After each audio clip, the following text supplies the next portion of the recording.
Okay, ladies and gentlemen, we're getting ready. We're going to try to do like a live stream with this as well.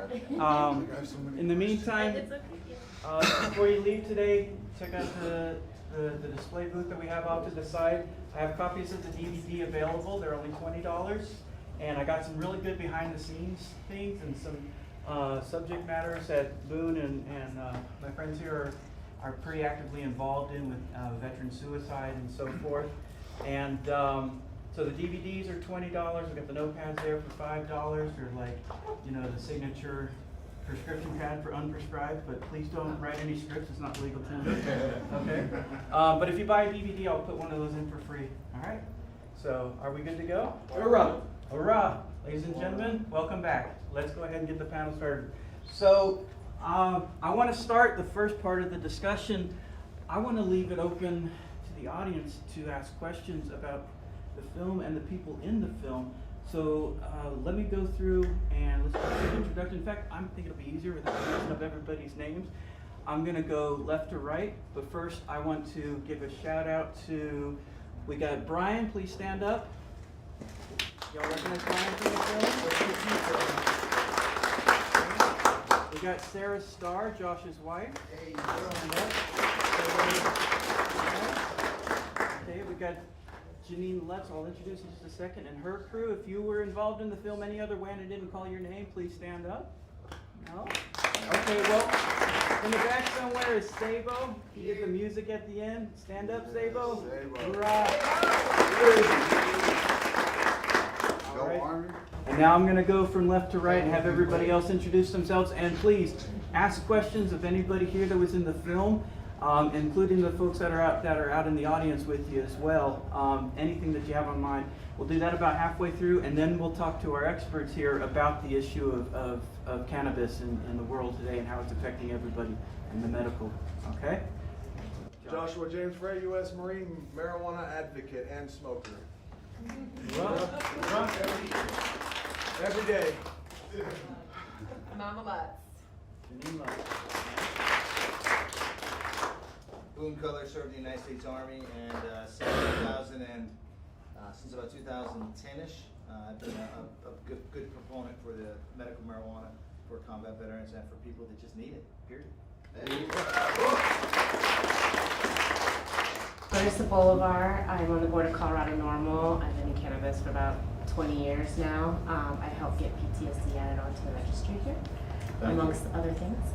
PTSD on The medical marijuana registry. Oh, good. Thank you for repeating that. And we'll make sure we ask the question. We'll talk about that too. I'm Steve Ellmore. Thank you very much.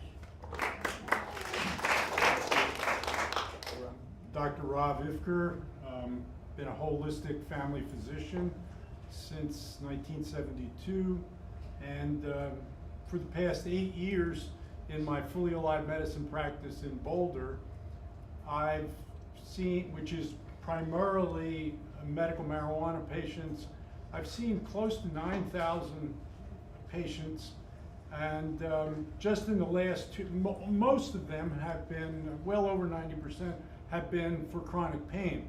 But when PTSD became an approved diagnosis about 2 years ago, I've now seen, I would say probably somewhere in the vicinity of 50 to 75 patients,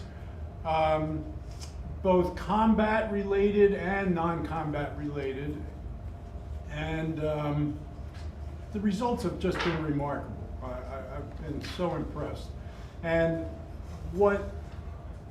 I think what we need to address is the specifics of what type of cannabis, what are the specific products, is it THC, CBD, dosages, and make it, if it's a medicine, let's use it more like a medicine. And so and let's talk about that like to address. Yeah, definitely.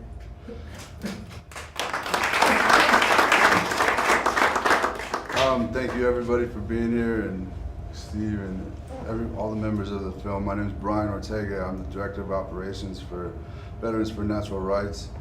I am a cannabis refugee from Texas. I'm also a veteran.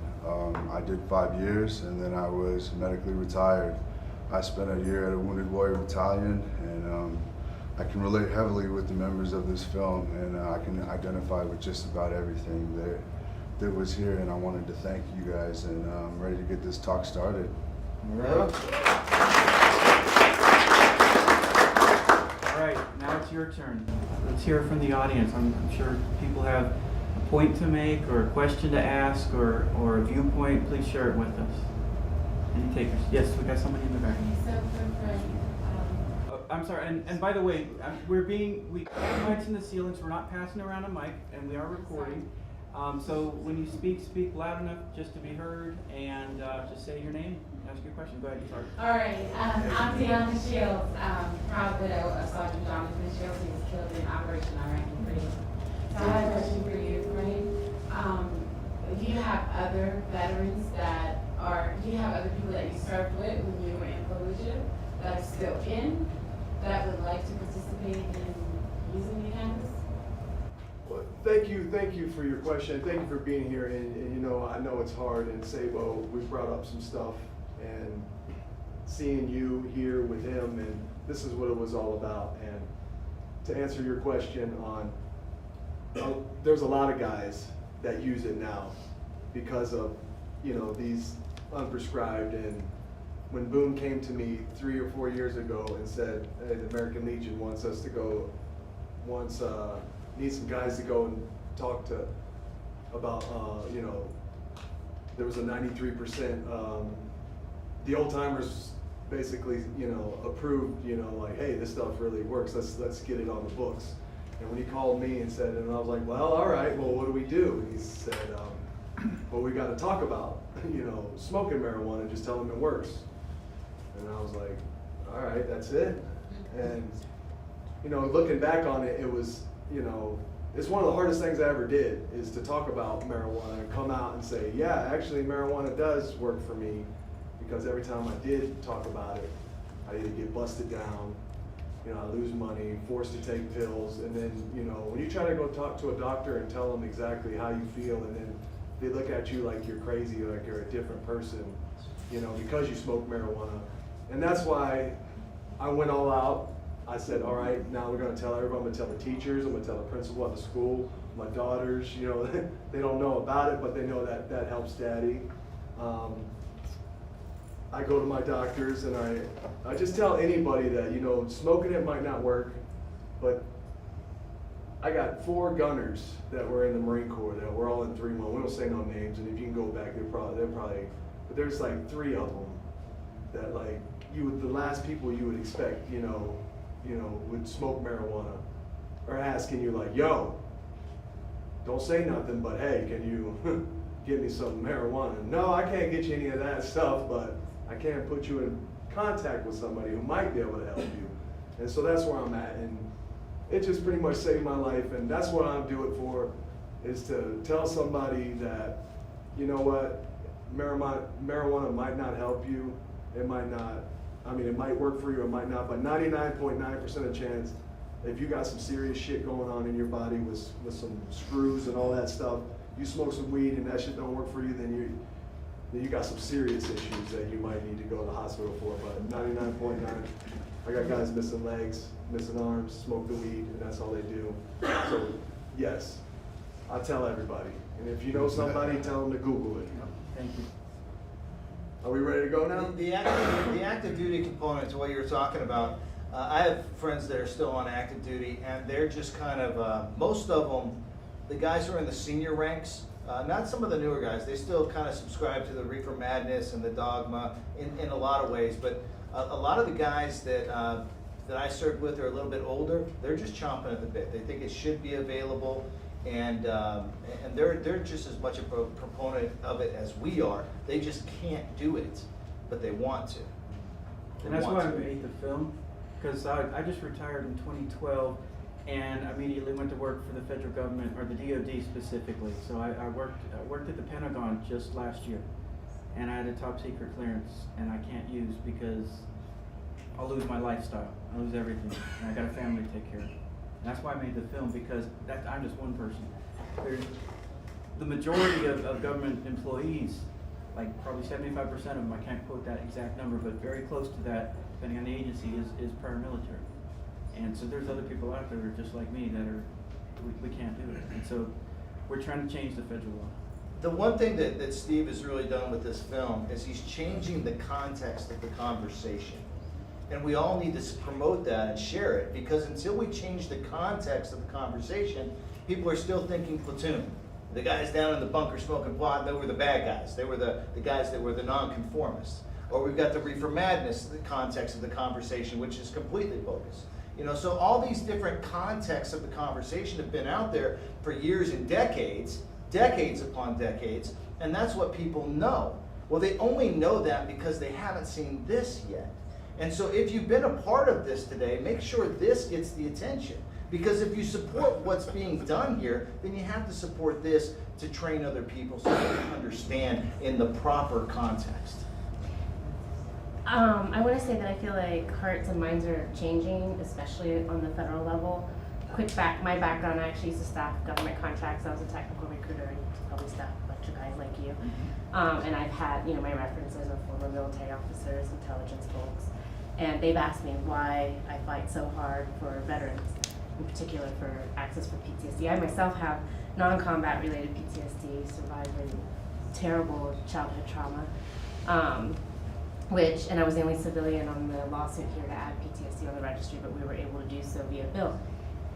During all this, I've been taking care of my uncle, who was one of my first patients, medical marijuana patients, and he's actually a distant cousin, but I call him uncle, and he's a Vietnam vet, was exposed to Agent Orange and has MS, is in a wheelchair and has severe PTSD, and I'm his caregiver and POA, and I manage all of his care to the VA. When you said caregiver, I was like, oh God. I think I have PTSD from being a caregiver at the VA. I had fighting for his care, because they'll put him on lists like months long.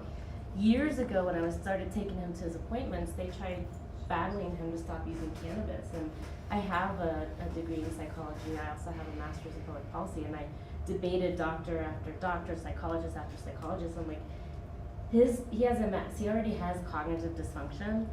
The marijuana is not going to make it any worse. It is making him better. I've seen him tremble. I've seen him in the throes of PTSD, and he's an asshole without weed.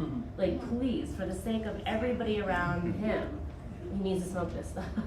That's something I was surprised. You're so right about the asshole thing, because when I told people I was using cannabis, they're like, oh, please do. And Boone, I'm sorry, I gave you that, I said it too loud in the middle of the thing when you came on. I said, I'm sorry. But Yeah, I had to get that point across. Yeah. You're right. So and I you're wanna- not the only one. But a really important thing, and Bryan knows this because I just posted about this on Facebook, my jaw hit the ground. My uncle gets treated through the spinal clinic at the VA, which, they see a lot of the most horrendous cases. People have been blown up, and MS and other neurological disorders. And they have, in their clinic alone, they have a very high suicide rate. And as my uncle's going through his, exam, and I'm talking to the doctor, and I have a really good relationship with him. He's asked me a lot about cannabis. We have a very candid relationship and conversations about that. But what blew my mind, and this is why I know hearts and minds are changing, is that he asked me my opinion on criminalization of psilocybin. And I almost fell off my chair. I was like, are you the same guy that I fought years ago about cannabis? A couple things I want to touch on. But what I said, and my argument was, there are 22 veterans killing themselves a day. When I got involved in helping veterans years ago, I submitted the first petition to get PTSD added on the registry in 2006. And it took us 11 years of fighting to get it done. At that time, it was 19. And then I moved back to Colorado in 2013, and it was 22. And I'm like, okay, so it's going higher, not lower. So if the suicide rate is 22, then why not? If these things are helping, I brought up Veterans for Natural Rights, referred them to you guys, so hopefully we get some contact with you. Thank you for mentioning psilocybin. I appreciate that. It's something that we do need to talk about. Other things that you really touched on that were a really big part of the film is PTSD and suicide. And we are veterans, we are carrying the torch, and that's okay. That's what we do, selfless service, right? That's why we're here. That's why we're warrior activists, warfighter activists. I love that term. But what it goes unsung is 22 a day. It's a really modest number. And what is even more disturbing than that is the veterans are only 20 to 25% of the people who have PTSD. So what I really want to touch on is the civilian population. What does 22 a day look like when we add all the numbers? When we talk about everything, when we talk about how PTSD affects everybody. I think you were agreeing when she mentioned officers or people that work at the VA. They experience a type of PTSD just by hearing about these cases daily. So does law enforcement, hearing about child abuse stories that happen every day. So really, as veterans, I'm proud to be here with you guys and carry this torch about natural healing and our natural rights. But this is about everybody. This is for everybody, and thank you. And I'm going to give a shout out to Janine on that. Her organization, the Lance Corporal Lutz Live to Tell Foundation, she's even opened up the door to first responders. Am I right? Yes. Because everybody gets PTSD. It's not a military illness. I'd like to make one distinction on, you said PTSD suicide. PTSD isn't causing the suicide, it's the lack of treatment and the wrong treatment. Mm-hmm. Okay, the VA has a report published on their website since 2010 that states they know their current protocol is failing. 9 years later, they're still doing it.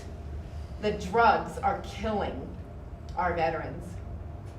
I believe there was federal legislation that was on the books right now, and it was talking about changing the language of how the VA interacts with veterans and getting the doctors and the patients to be able to have these conversations, but it's got like 3% chance of getting through, and that's why this work is so important. Since we're talking about that, and people will watch this video, and we know people are watching on live, the VA has come out and said if you are using cannabis, it will not challenge your benefits. They will not take your benefits away if you're using cannabis. That's very important because there's a lot of lore out there, and people think that they're going to lose their benefits if they use cannabis. That's not true. And it doesn't have to be a medical marijuana state. It doesn't have to be a recreational state. Any state. It could be a state that is completely illegal and they're going to throw you in the pokey forever, and the VA will still not take away your benefits if you pop pot for cannabis at the VA. Will they adjust your medications? Quite possibly so, but you're not going to lose. But who cares? Because we don't want their damn medications anyway. Adjust them all you want. Right. So it's not a big deal. That's really something you just kind of take off the table. Like, okay, yeah, take away my Prozac. You're gonna break my heart. Meanwhile, I'm gonna just smoke weed, and it's gonna work. So, when you look at it logically, people need to make their own decisions around the country, but as part of making those decisions, make sure you understand them correctly and know you cannot lose your benefits if you are using cannabis anywhere in the United States. And I want to second that because with Uncle Herb, he is 100% service disabled. So the VA is keeping him alive, and they know that he uses cannabis, and he's fine. If anybody would lose his benefits, it would be. And they all know about me. They know about. If you're an employee, though, employees still have to be careful. The employees have a problem, but we're talking about they could lose their job. But as far as VA benefits, disability VA benefits, you cannot lose them. I can testify to that. I just went through the whole FC program at VA here in Denver, and I was out and out honest with them. I said, look, I'm a cannabis patient. I was told by the head of the VA FC department, we don't monitor that anymore. That's right. And they didn't care the whole time, and I'm free of FC now. I'm sure. It's a political structure, and the VA, thank you on that. It's a political structure, and I think the VA realizes the end is near for cannabis prohibition. But as a federal agency with an appointment from the presidential level, the Congress watching them, funding, a million things, you've got. And it's just like any other business. You've got people in there that are pro cannabis, but they don't want to speak up because their jobs. And you got people that are anti because they're old school and they really aren't listening to the facts because they're so stuck in their way. But and I know that Secretary Wilkie, he's making a.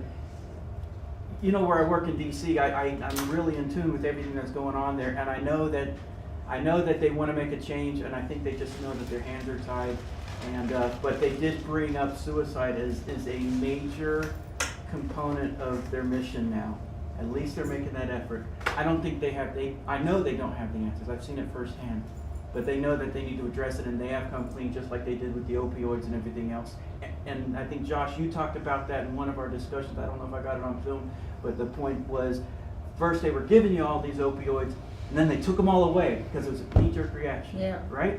Well. And I'll get your question. A lot of them did. Now, there's one thing when we talk to the VA, and this is, they've got to come around to the mentality, because the mentality is true. If we say it works, how can they say it doesn't? Right. If we say it works, how can they say it doesn't? They can't.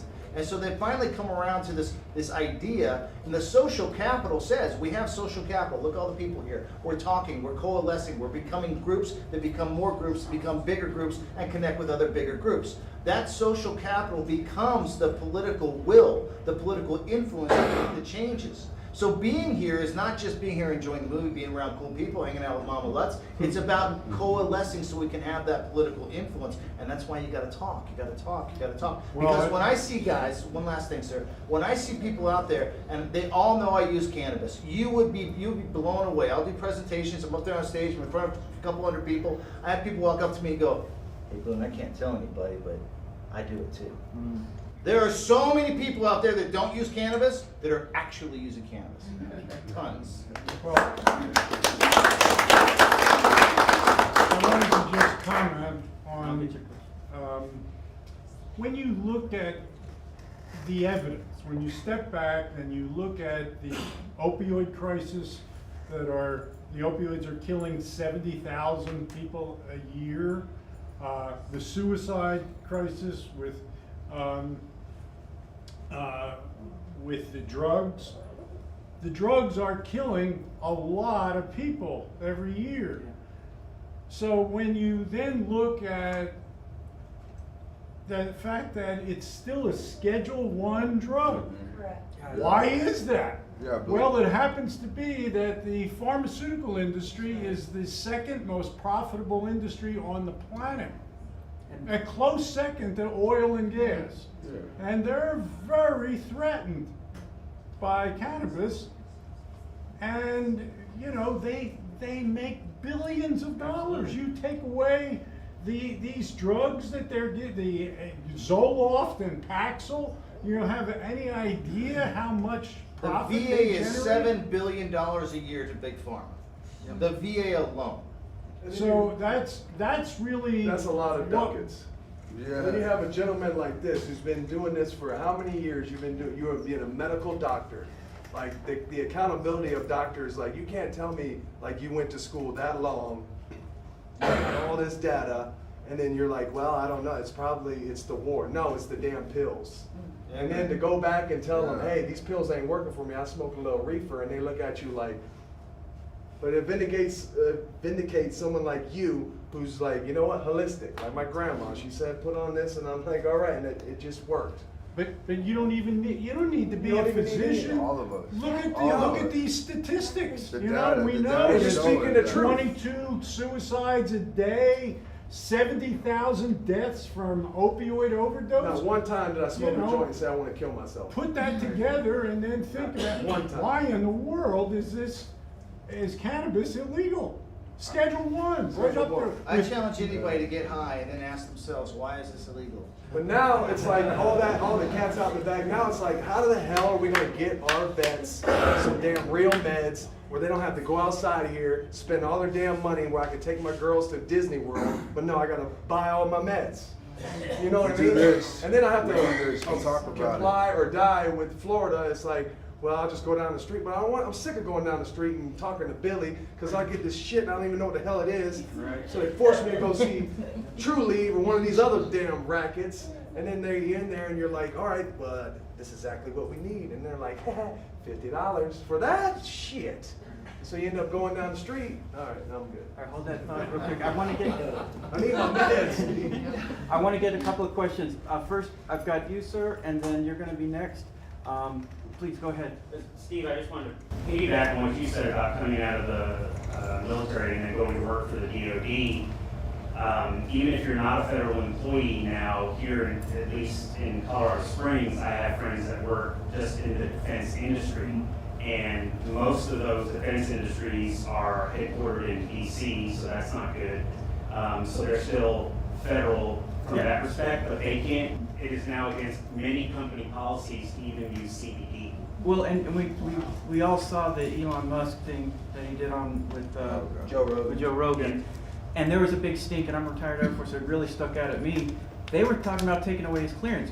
You got to realize, all those contractors, all those civilian employees, if you work for the federal government in that kind of capacity, you have a security clearance just like the service members do, and because you're protecting the U.S. government assets. So that's an absolutely amazing point that you brought up.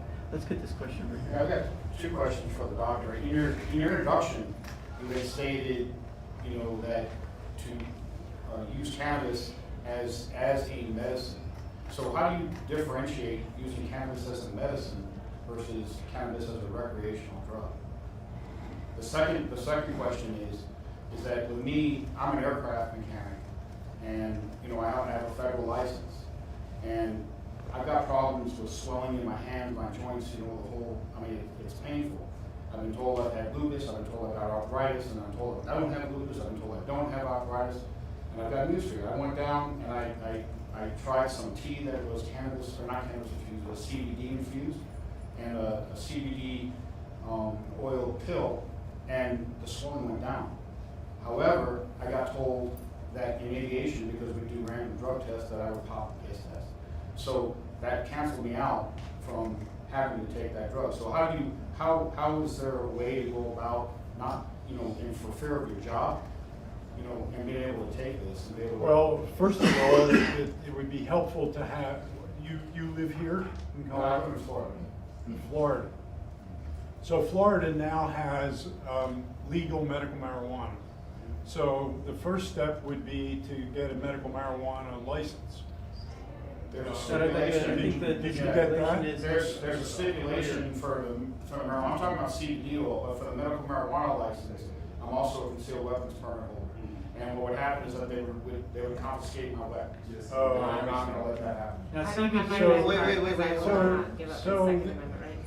So what you can do, They're making changes on it. first of all, rather than hang your hat on the diagnoses that you've been given, it's use the symptoms.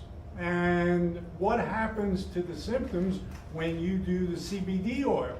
And you found that CBD, one of its main effects, is that it's a potent anti-inflammatory. And your swelling was about inflammation.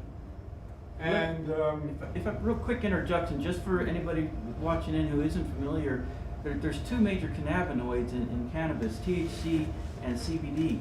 THC, and it was in the film too, so just real quick, CBD is non-psychotropic, only THC is.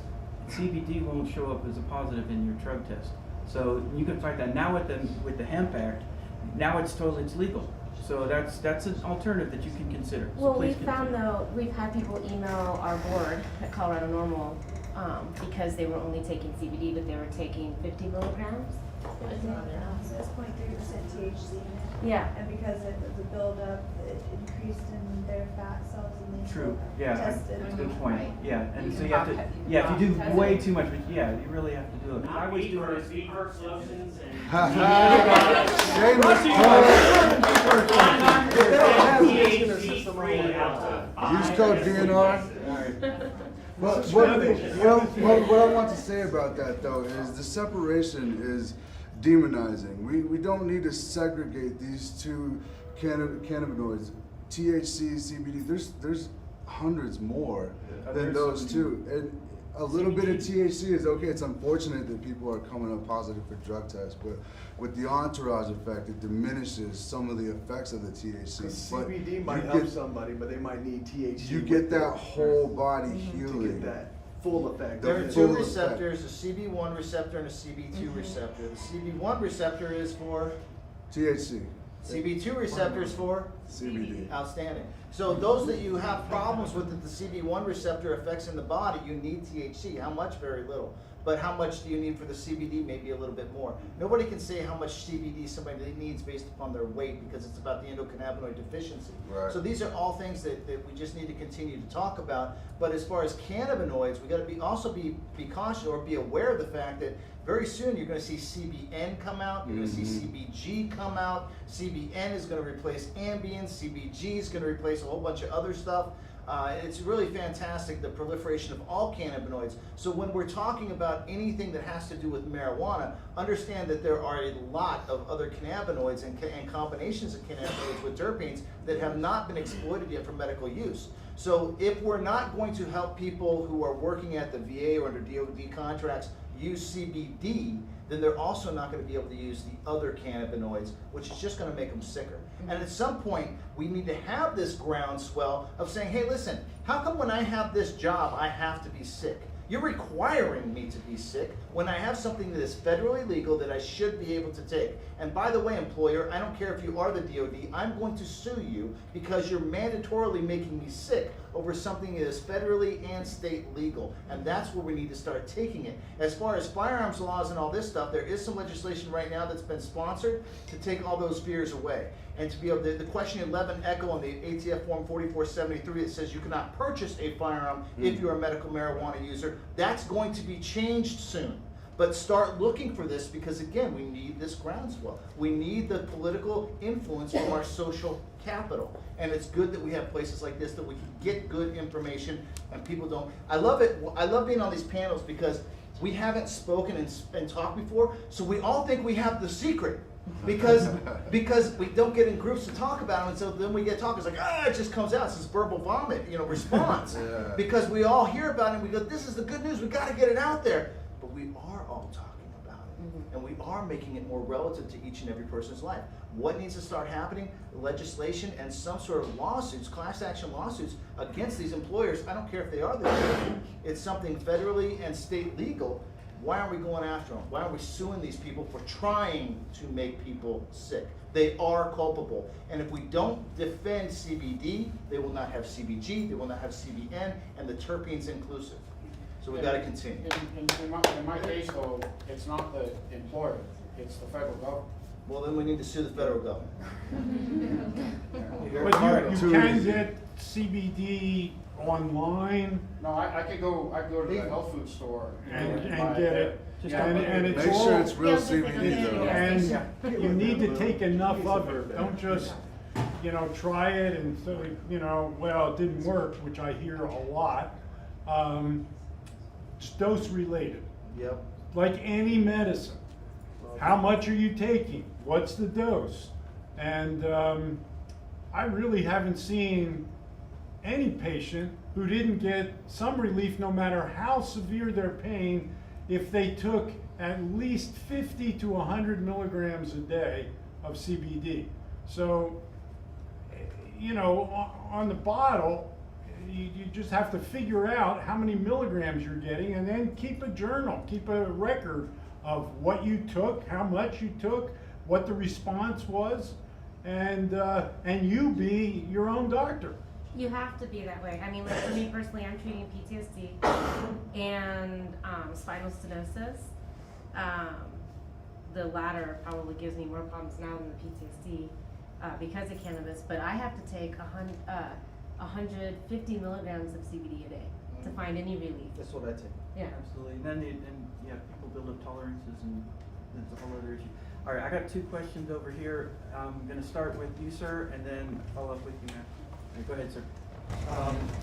My name is Jacob. I'm a journalist with one of the local TV stations here in town, and I just wanted to point out, with marijuana policy on the state level, it's usually, I think people associate it with more of a blue state, but before I moved to Colorado, I was in Alaska, and I covered the marijuana legalization in Alaska.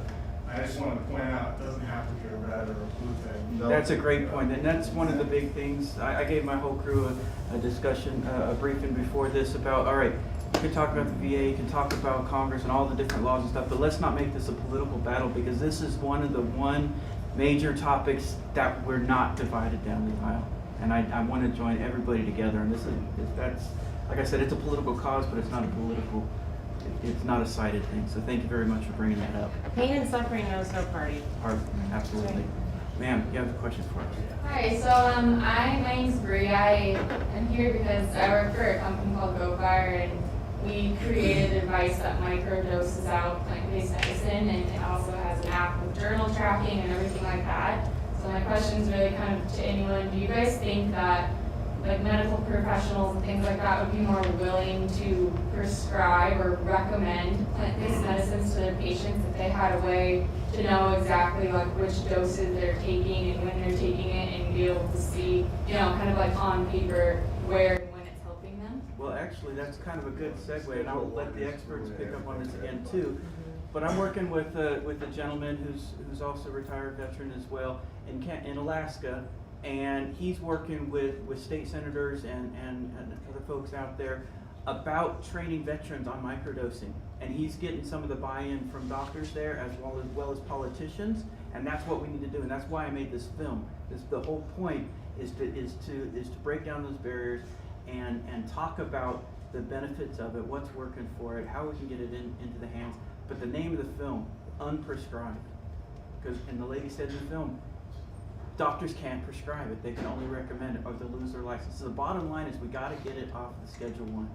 Okay, and then Cheryl Murray Powell in the film also mentioned about, well, we don't want to, we want to deschedule it, and we don't want to reschedule it. Why? Because now we're going to get big pharma in there, Yeah. and it's going to ruin everything. Okay. They're already trying. I mean, Right. we've been beating back GW Pharmaceuticals in Colorado. That was a big battle. Yeah. They tried taking over the word cannabidiol and CBD, and via a carve out in our Constitution, because doctors couldn't prescribe Epidiolex, and pharmacies couldn't sell Epidiolex without this carve out. But this is how lobbyists are very sneaky with their laws. They put in the language of the bill the words cannabidiol and the acronym CBD, which means that would have taken it completely out of our hands. And we have the hemp food bill here that's protecting CBD, but nationwide you can see how hard they're fighting to maintain at least control of that. And then, you know, THC has a tremendous amount of medical value too. I get kind of nervous. I love Dr. Sisley to pieces. I consider her a really great friend. When we start talking about not knowing dosing, then that makes me nervous, because then that's giving fodder for the FDA and for the DEA that was created to protect the pharmaceutical industry to keep fighting for, you know, even THC, to say, hey, we can't use, people can't self-medicate. Bottom line is, how much here's the thing. Let's say we're talking about Xanax. Let's say we're talking about Motrin. Okay, it's very simple. They're going to do testing on it, and the reason they have to test is to determine the dosing, because the dosing starts out and then it goes, okay, if I give a human being that weighs X this much, what happens? And at some point there is a negative effect. Therefore, we have to know what that negative effect is to stay above that negative effect or below it, and we have to give them a dosing. And that's where all the dosing comes from. So there's a flow chart. Can it become toxic to humans? The answer is yes. Therefore, what is the dosage that is not? And then you get the dosage. And that's where the FDA should be involved. Now you take the same logic. Can it be toxic to humans? Cannabis. The answer is no. FDA, get the fuck out. Correct. I'd like to piggyback off that. And, we're talking about dosing, and to answer your question, I'm not a medical professional. I don't mean to step on your toes, but I don't think anything's going to make doctors feel better about prescribing this to patients, but changes in the law. That being said, I want the changes in the law to take doctors out of the equation. No offense, but like you said, it's not toxic. It doesn't. The side effect is not suicide. No longer should the doctors be the gatekeeper to our natural healing and how we want to heal. We need to take that and give that back to the patients. That's what needs to happen with these natural medicines. But there's cannabis hyperemesis syndrome. There are some which side now effects. doctors are trying to use that as another reason why we can't. Look, I'll give you a great example on dosing. Just this week, there was a study published that's getting a lot of publicity, and it's cannabidiol causes liver toxicity. Oh, yeah. And you know, you've I heard have about yellow this. eyes right So if you read the details of this study, they used the dose, the maximum allowable dose published on the label of Epidiolex, the legal CBD that's just come on board. Well, the dosage is 20 milligrams per kilogram. Okay? Now, just to give you some idea of what this is like, I weigh 155 pounds. That's 70 kilos. it's 2.2 pounds per kilo. If you did 20 milligrams per kilo, for me, that's 1,400 milligrams per day. No one does that. I mean, these are two examples of 150 milligrams a day they're taking. That's a high dose. High dose and very expensive. And I work for a lab, so I get it for free. But thank God. the other thing you should know about CBD is that it's very interesting. With THC, most people develop a tolerance, meaning that the more you use it on a daily basis, the more you need to get the same effect. CBD is exactly the opposite. It's called reverse tolerance. And the more you use it every day, the less you need. So for you who are taking 150 milligrams a day, you could experiment and take a little less, and you'll see you'll still get the same relief. There's absolutely a saturation point with CBD. And when people want to start taking CBD, I'll just give you the quick down and dirty, because nobody knows how to dose it. You start out with 50 milligrams 3 times a day. Do that for 10 to 14 days, and then start cutting back. Because at 50 milligrams 3 times a day, you're going to get the therapeutic effect. You're also going to have an analgesic effect. And then at the end of that 10 days, you'll be saturated. You'll have CBD saturated inside your body. The receptors will be all happy and plump and nice. And then you can start coming down and take less, sometimes a lot less. And so that's really how you dose the CBD. Because nobody can tell you, like I have people, I own a CBD company, and people are like, I weigh 160 pounds, how much should I take? I said, I have no idea how endocannabinoid deficient you are. That's not how I can dose this. I cannot help you learn how to dose this for yourself that way. But here's how you can learn. You start out at these dosages, 50 milligrams 3 times a day. You're definitely going to see some kind of effect. Do it for 10 days and then start taking less. When the effects go away, then you know what your dose is. You just bump it up a little bit. And on the days that you're having real problems, you need the analgesic effect, you just bump it up. It's easy. But there's not enough information. All right, Liz, before we go any further, Doc, you made a good point there. We're just about out of time. Did I see one more hand over here? Yeah. All right, we're gonna do. Okay, we're gonna do these last 3 questions. Let's try to. I really wish we could keep going, unless our host will let us stay just a little longer. Well, we have the after party. We can just continue. Absolutely, Yeah. after party. So there will be. We're all dedicated. There will be an after party at the Ozone in Lakewood. So everybody be there from 7 to 9. And let's get to these questions, and then we'll go ahead and make it a wrap. Over here, go ahead. So I think we all in this room agree that it works. I've worked in the veteran support community for a long time. I know vets that have improved. I've lost them to suicide. I'm a cancer patient. I use CBD and THC. So I think we're all on the same page. But my question is, what is the actual path to legalization at the federal level and at the VA? There's so many different strains of marijuana out there, and in order for the FDA to approve anything, there's got to be clinical trials. I get the pharmaceutical industry input on that, but what is the actual legal clinical path to making this federally available? One thing I can say is when I first started working with Dr. Sisley, and I was a rookie at this, she actually took me out with some of the advocacy groups and research groups that she's working with, and basically they actually said if we had to rally to try to deschedule it, going back to this whole topic about descheduling, rescheduling, if we bottom line, if we can just get it off the schedule completely, and just if we focused on the recreational side of it, we wouldn't even have to worry about all of those research. Yep. Bottom line. So we're advocating for both the descheduling or the legalization of recreational, like you're doing here in Denver. But either way, I don't think they have an answer for that. And unless they allow us, unless they break down the barrier to the positive research, we're never gonna know that answer. Well, I think the process has already begun, because there was a bill just introduced in Congress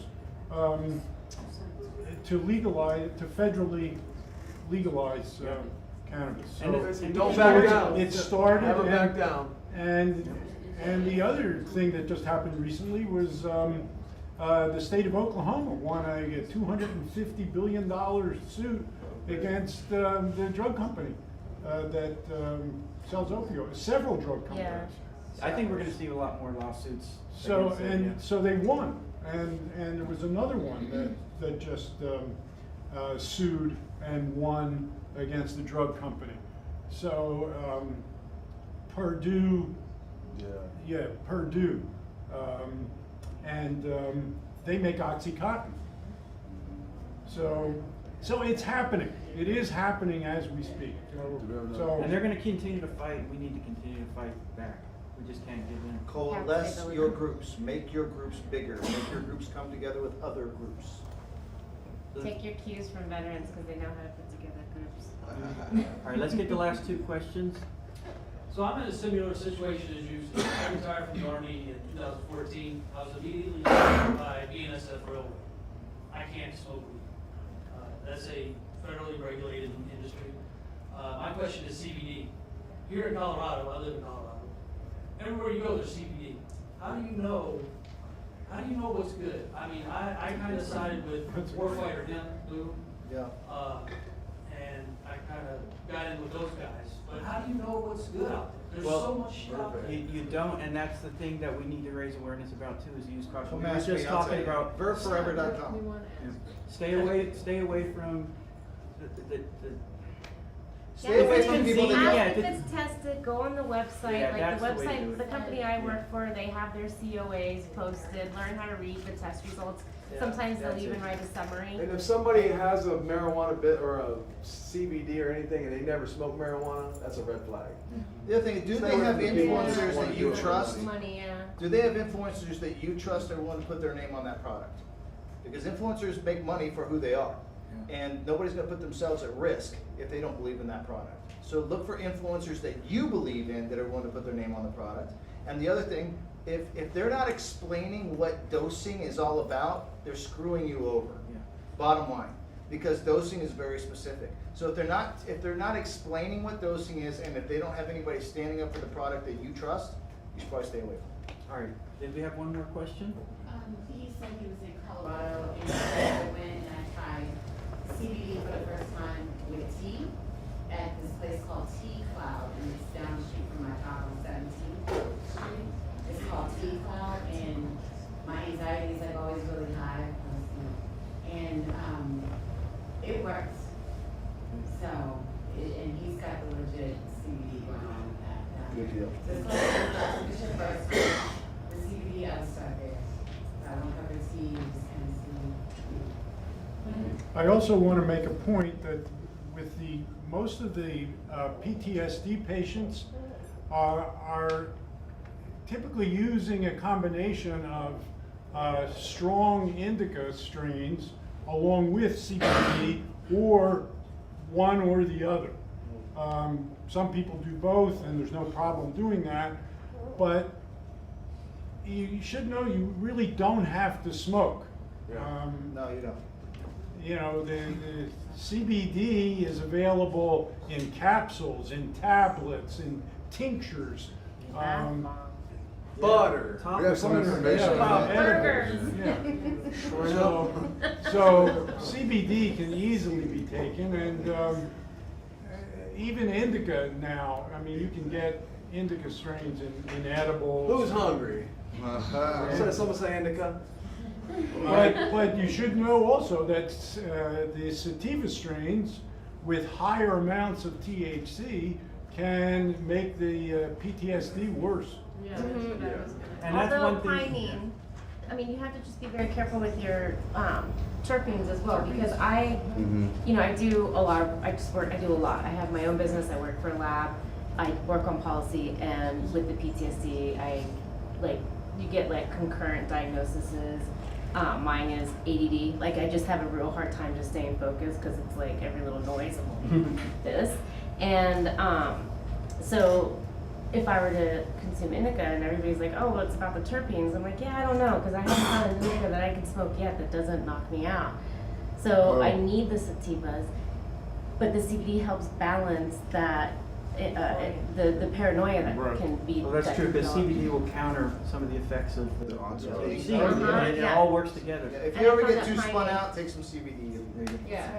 I think this is our last question. I could talk all night, but we have to wrap It's so up. interesting, thank you. Please. So, like, the name of the title's called Unprescribed, and I remember being in a medicinal shop and, I was talking to the owner, he's like, we're not supposed to say, Colorado won't let us say. So, and doctors, because there's a dosing and a lack of clarity, it is just a plant, it's a plant, it's like, coming back to that, but where is the message, where can the message come from? You guys can say this stuff works, and then convincing people, grassroots, and, is there any formal body or person or shop or owner or state body where you can say, this is effective for this, and that would be considered The National Institute of Health has a ton of stuff that's positive for cannabis. They're doing it, thank The you. National Institute of Health has a ton of positive medical. There's been thousands of studies. The problem is they're being sequestered. They're just not getting out there the way we want to because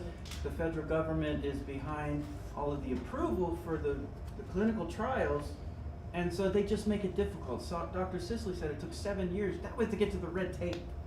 She just do the DEA. And then what was In my book, Cannabis for Chronic Pain, I have a number of different conditions and the medical marijuana treatment for that specific condition, as well as the holistic treatment for the same condition. Can you hold up your book for It's Cannabis for Chronic Pain. I have chapters on migraine headache, low back pain, fibromyalgia, arthritis, nerve pain, shingles, trigeminal neuralgia. So I've got them all in this book, so it goes into depth on it. Without another word, round of applause for Steve Ellmore.